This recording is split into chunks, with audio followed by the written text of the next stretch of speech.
So yun mga ka-farmers, pa-interview po natin si Sir Crispin Pinlac dito sa may San Antonio, Barangay San Antonio, Rosales, Pangasinan po. Dati gumamit na rin siya ng Abundant Harvest doon sa kanyang palayan. Halos umabot naman po ng 100 plus. Then sa ngayon, may interview po natin doon dito sa may munggo niya. Lalapitan ko na po si Sir. Sir, ano pong masasabi ninyo kay Abundant Harvest dito sa inyong munggo? Maganda talaga sir, talagang subok na maganda, pati insekto napapatay niya, pati yung tinatawag namin na aplat sa Ilocano. So aplat Nawawala. pa po, aplat na ano natin na pa natin sa insekto. Ano pa, bukod po pa doon sir? Tsaka para inabunuhan mo ang itsura niya pagkatapos ng after 4 days. Yun po, ang ganda po ng testimony ni Sir.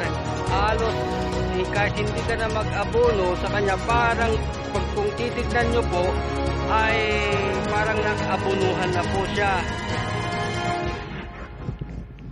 Ano pa po Sir? Ikumpara natin yung hindi naabunuhan doon, medyo ibang itsura. Apa. Yung hindi na anuan ng abundant. So maraming pong salamat Abundant Harvest sa naibigay mo pong mga katangian. May isang Hello. Hello ka-farmers, good morning po ka-farmers. Nandito po tayo sa Barangay Kapulaan, Balungaw, Pangasinan po. Andito po yung unang nakagamit ng Abundant Harvest. Ngayon may interview po natin siya tungkol sa kamatis. Sir, anong masasabi ninyo po sa kamatis natin? Ay, Juan, maganda yung bunga at saka rumamay at saka matamis. Matamis Bunga daw. Opo, yun nga daw po, matamis nga daw po ang buwan ng kamatis. Bukod pa dun sir. Juan, ngayon ka ng insekto. Spray ko. Opo. Tagal ko na akong hindi na spray. Bukod sa insekto, ano pa sir? Mabigat yung? Mabigat yung bunga. Nga po. Ito po yung ano, yung isang pa natin farmers dito sa may Kapulaan, Balungaw, Pangasinan. Unang nakagamit ng kamatis, so mabigat daw po ang bunga at matamis pa. Wow, ang ganda naman po ang testimony ni Sir. So yun po ka-farmers, nakakuha natin ngayon dito sa farm nila. Kasi mga tabako din ang kanilang produkto, kaya susubukan naman nila na gamitin dito sa may tabako. Ito po, ayan ka-farmers. Sige po, next, sa susunod na araw na lang po, abangan po natin yung mga iba pang paggagamitan o pag gustong gumamit ng Abundant Harvest. Maraming po salamat ka-farmers. Hello ka-farmers, magandang tanghali na po ka-farmers. Nandito na ulit po ako sa San Agustin, San Jose, Nueva Ecija po. Andito po rin yung nakabili sa akin ng Abundant Harvest na yung maliit, yung 500 ml na gustong subukan ni Abundant Harvest. Titignan natin at titignan natin yung kanyang kamatis at saka yung testimony niya.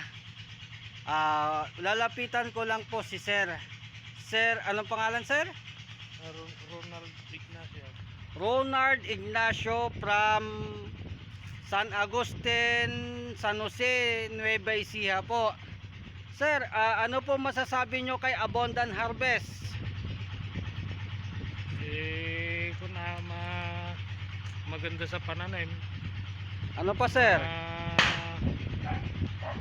Malakas magsuway yung tanim sa tipid sa pataba. Yun po daw. Yung kumbaga nagsusuhay, ibig sabihin yun sumasanga. natin yung sinasabi ni Sir dahil habang nagbubunga doon sa ilalim, tapos tinutubuan ng mga sanga ng kamatis ni Sir Ronald.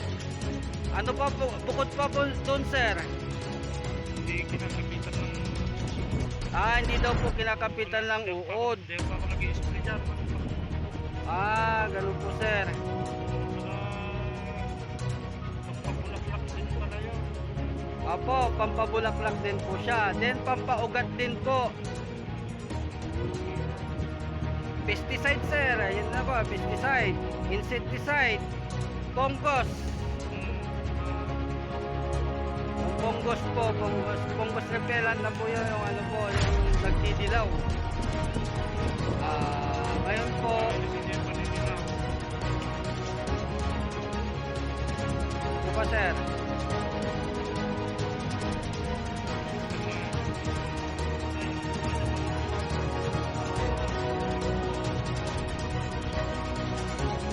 Apo. Ngayon po,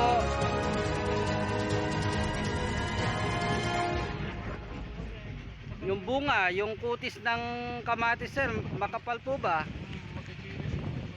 Makapal at saka makinis. Wala daw po kagat ng uod. Maganda po. Salamat, Abundant Harvest, sa katangian mo pong ibinibigay sa mga ka-farmers. Yan, ito po ang kagandahan ni Abundant Harvest.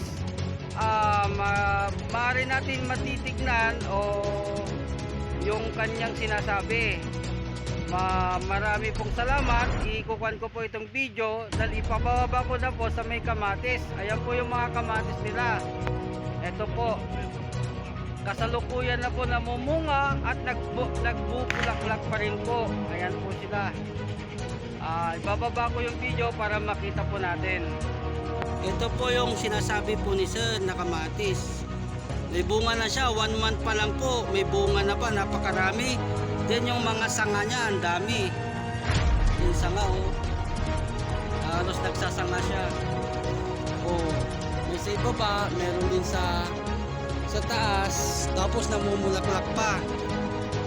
Ito pa po, ayan po siya. Ayan. Salamat, Abundant Harvest.